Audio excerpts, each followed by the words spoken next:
پتی پسېمی کې د رقیب ته مستې ورکړې پسېمی کې د رقیب ته مستې ورکړې او بې وفا جانانه غوا دې په دستو سه.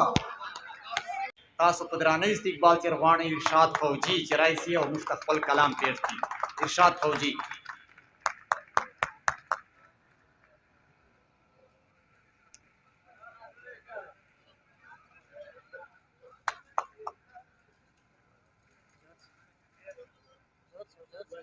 السلام علیکم. زه ټولو ملګرو ته شکریا ادا کوم. موږ خو ماشاءالله په تې موزیک شور ځکه چې دغسې په جوته چېرې نه تللی چې بازار ته د خلک مچانو غوندې باندې پنې تنګول کوي. دا اوس زه راغلی یم خو چا شکر بندونه کړه ځکه چې ډېر پټ تې موزیک مې والی و. زه به انشاءالله څو شعرونه وایم خو داسې به وي چې معاشرې نه به بار نه ځکه چې فلي مشران راغلي دي او دا غم خبره ده. خو دیوانه صاحب په باره چې ما څو شعرونه جوړ دي چې د کوم دا خبره کوي دا اصل لګه ده ځکه چې موږ چې زه وړوکوالي چې ډېر طرزه به نو ځکه چې زه به خو مې بیا اوس یعنې وړوکوالي چې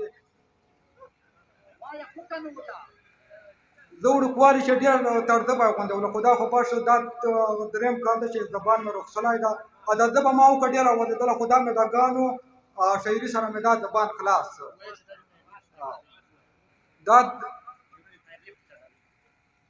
دا د طاهر لیفټ ته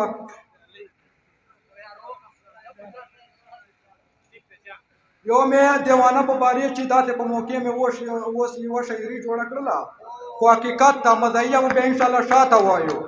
وتیایي دیوانه ته انتظار د نه راځي دیوانه ته انتظار د نه راځي هغه چېرته ګرفتار د نه راځي هغه چېرته ګرفتار د نه راځي. ما چې وکړله پوښتنه په وطن کې ویله هلته یې مزار د نه راځي په د یوې خبرې ډېر مې زړګی سوړ سو شهیدانو سره یار د نه راځي.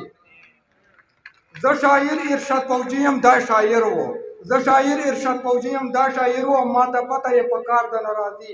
او یو بل شعر دا وتهیي سپین کفن مې کړو په غاړه روانېږم دا مې خپل کلام ده. وتهیي سپین کفن مې کړو په غاړه روانېږم او دیوانه شاعر به وکړي ارمانونه.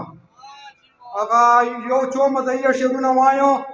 وتهیي د مطلب یاران مې نه لګي دې نه چې خرو سره شورې هغه به ښایي. وتهیي په ارشاد فوجي د داسې لوبې وکړې بیا به خره سره یاري وکړي خو تا سره بیا نه وکړي. وتهیي خواته رانږدو سه یاره ټینګ مې که ټټر پورې ستا له غم بیمار یم مړکۍ خورم ټماټر پورې. یو بل ده وتهیي مزهیه شعرونه ډېر دي.